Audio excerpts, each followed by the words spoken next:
Visto que nada lhe parece urgente, você está apenas parcialmente envolvido no que faz. A única maneira de mudar é com ações e pressão externa. Coloque-se em situações nas quais você tenha muitas coisas em jogo para perder tempo ou recursos. Se não pode dar-se o luxo de perder, não perderá. Corte seus laços com o passado, entre no território desconhecido em que você deve depender de sua inteligência e energia para vencer. Coloque-se na zona de morte, na qual suas costas estão contra a parede e você tem de lutar como um louco para sair vivo dali. A tática do sem volta. Em 1504, um ambicioso espanhol de 19 anos chamado Hernán Cortés desistiu de estudar direito e embarcou para as colônias de seu país no Novo Mundo. Parando primeiro em Santo Domingo, a ilha hoje compreende o Haiti e a República Dominicana, depois em Cuba, ele não demorou muito para ouvir falar de uma terra a oeste chamada México, um império fervilhante de ouro e dominado pelos astecas, com sua magnífica capital nas terras altas de Tenochtitlan. A partir daí, Cortés não pensava em outra coisa, um dia ele iria conquistar e colonizar a terra do México. Durante os 10 anos seguintes, Cortés lentamente subiu de posto, acabando por se tornar secretário do governador espanhol de Cuba e depois tesoureiro do rei na ilha. Em sua cabeça, entretanto, ele estava apenas esperando o momento propício. Ele esperou pacientemente enquanto a Espanha enviava outros homens para o México, muitos dos quais jamais voltaram. Finalmente, em 1518, o governador de Cuba, Diego de Velázquez, fez de Cortés o líder de uma expedição para ver o que tinha acontecido com estes primeiros exploradores, encontrar ouro e preparar o terreno para a conquista do país. Mas Velázquez queria fazer ele mesmo a conquista, portanto para esta expedição quis um homem que ele pudesse controlar. E logo começou a ter dúvidas a respeito de Cortés. O homem era esperto, talvez demais. Cortés ouviu boatos de que o governador estava em dúvida se o mandava ou não para o México. Decidindo não dar tempo a Velázquez para alimentar suas desconfianças, ele conseguiu sair sorrateiramente de Cuba no meio da noite com 11 navios. Ele se explicaria com o governador depois. A expedição desembarcou na costa leste do México em março de 1519. Nos meses seguintes, Cortés colocou seus planos em ação fundando a cidade de Veracruz, forjando alianças com tribos locais que odiavam os astecas e fazendo contato inicial com o imperador asteca, cuja capital ficava a uns 400 quilômetros mais para o oeste. Um problema, entretanto, atormentava o conquistador. Entre os 500 soldados que tinham vindo de Cuba com ele havia alguns que Velázquez colocara ali para atuar como espiões e lhe dar trabalho caso ele se excedesse em sua autoridade.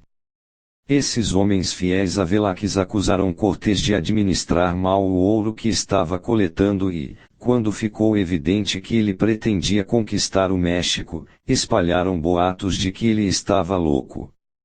Uma acusação bastante convincente contra um homem que planejava liderar 500 homens contra 500.000 de astecas, ferozes guerreiros conhecidos por comer a carne de seus prisioneiros e vestir suas peles como troféus. Um homem racional pegaria o ouro que tinha, voltaria para Cuba e retornaria depois com um exército. Por que ficar nesta terra assustadora, com suas doenças e falta de conforto material, se estavam em número tão inferior? Por que não partir para Cuba, de volta para casa onde suas fazendas, suas esposas e uma boa vida os aguardavam? Cortés fez afundar todas as 10 naves. Cuba, sem dúvida, continuava ali, no Mar Azul, com suas fazendas, vacas e índios dóceis, mas o caminho até lá não era mais sobre as ondas azuis ensolaradas, embalado em doce ociosidade, sem lembrar os perigos e esforços, era pela corte de Montezuma, que tinha de ser conquistada com artimanhas, pela força, ou ambas, por um mar de índios belicosos que comiam seus prisioneiros e vestiam suas peles como troféus, por um golpe da mão dominante de seu chefe, os 500 homens tinham perdido aquele fluxo de memórias e esperanças vitais que ligava suas almas à sua ilha-mãe. De um golpe, suas espinhas dorsais estavam murchas e tinham perdido toda a sensação de vida. Dali por diante, para eles, toda a vida era para frente, em direção àqueles picos ameaçadores que se erguiam gigantescos no horizonte, como para barrar todo o acesso ao que agora não era mera ambição, mas seu único objetivo possível: o México, poderoso e cheio de mistérios, por trás das tribos em conflito. Hernán Cortés, Conqueror of Mexico, Salvador de Madariaga, 1942. Cortés fez o que pôde com estes encrenqueiros, subornando alguns, ficando de olho em outros. Enquanto isso, esforçava-se para ter um bom relacionamento com o resto de seus homens, o que os resmungões não podiam prejudicar. Tudo parecia estar indo bem até a noite de 30 de julho, quando Cortés foi acordado por um marinheiro espanhol que, implorando misericórdia, confessou ter participado de uma trama para roubar um navio e voltar naquela mesma noite para Cuba, onde os conspiradores contariam a Velázquez sobre o objetivo de Cortés de conquistar o México sozinho. Cortés sentiu que este era o momento decisivo da expedição. Ele podia facilmente esmagar a conspiração, mas haveria os outros. Seus homens eram uma turma rude, e só pensavam em ouro, Cuba, suas famílias, tudo menos combater os astecas. Impossível conquistar um império com homens tão divididos e pouco confiáveis, mas como enchê-los de energia e foco para a imensa tarefa que ele enfrentava. Pensando bem, Cortés decidiu agir rápido. Capturou os conspiradores e mandou enforcar os dois cabeças. Em seguida, subornou seus pilotos para abrirem furos em todos os navios e depois anunciar que os cupins tinham comido as tábuas das embarcações, deixando-as impróprias para o mar. Fingindo estar aborrecido com a notícia, Cortés ordenou que tudo que pudesse ser salvo dos navios fosse levado para a praia e em seguida os cascos deviam ser afundados. Os pilotos obedeceram, mas não fizeram furos suficientes e apenas 5 dos navios foram ao fundo. A história dos cupins era bastante plausível, e os soldados aceitaram a notícia dos 5 navios com equanimidade. Mas quando, dias depois, outros navios afundaram e apenas um ficou flutuando, tornou-se evidente que Cortés havia armado tudo. Quando ele convocou uma reunião, o estado de espírito deles era de revolta e morte. Não era hora de sutilezas.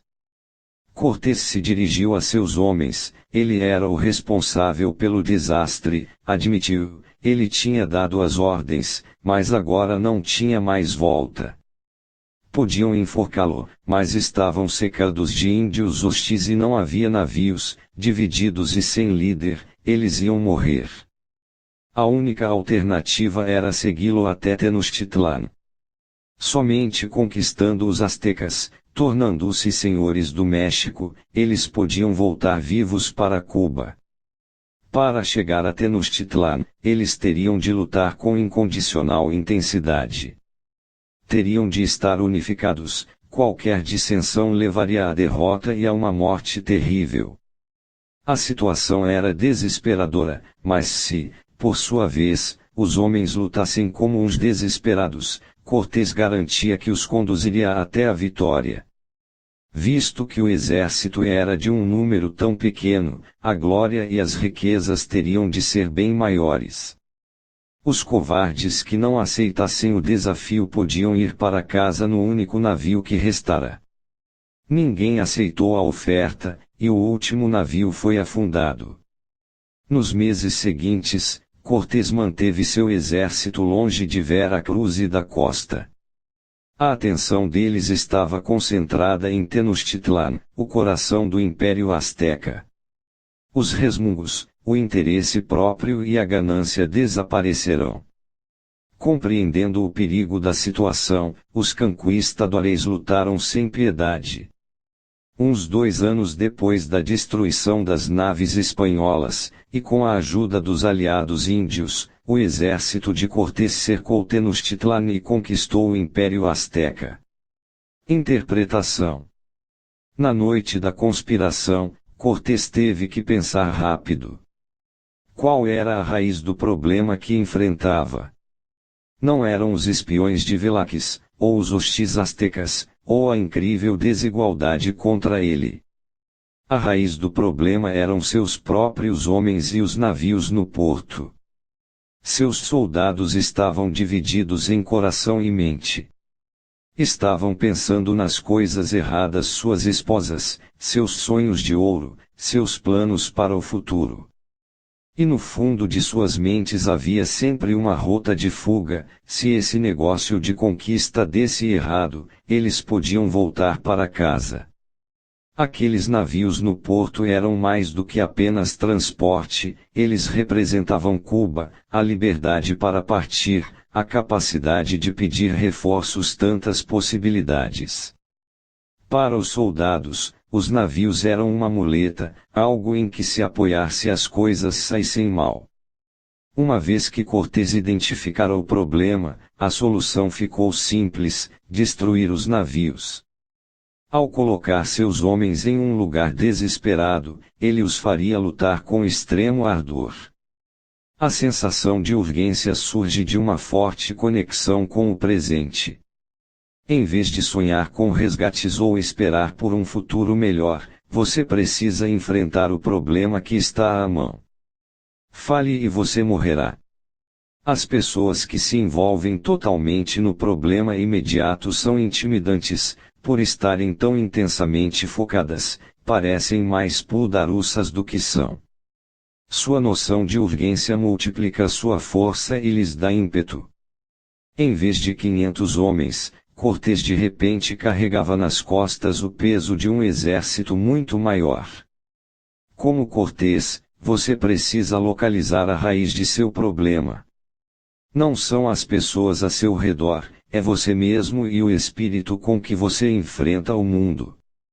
No fundo de sua mente, você guarda uma rota de escape, uma muleta, algo para onde se virar se as coisas derem errado. Talvez seja um parente rico com que você possa contar para pagar sua saída. Talvez seja a grande oportunidade no horizonte, as perspectivas infindáveis de tempo que parecem estar diante de você. Talvez seja um emprego familiar ou um relacionamento confortável que está sempre ali, se você falhar. Assim como os homens de Cortés consideravam seus navios uma segurança, talvez você veja este recurso como uma bênção, mas, na verdade, é uma praga. Ele divide você. Porque você pensa que tem opções, jamais se envolve profundamente o bastante em uma coisa para fazê-la bem, e jamais consegue o que quer. Às vezes você precisa afundar seus navios, queimá-los, e ficar só com uma opção: ter sucesso ou afundar. Torne a queima de seus navios o mais real possível, livre-se de sua rede de segurança. Às vezes você precisa ficar um pouco desesperado para chegar a algum lugar. Os antigos comandantes de exércitos, conhecendo muito bem a forte influência da necessidade e como ela inspirava os soldados com a mais desesperadora coragem, nada menosprezavam a fim de submeter seus homens a tal pressão. Nicolau Maquiavel, de 1469 a 1527. A tática da morte em seus calcanhares.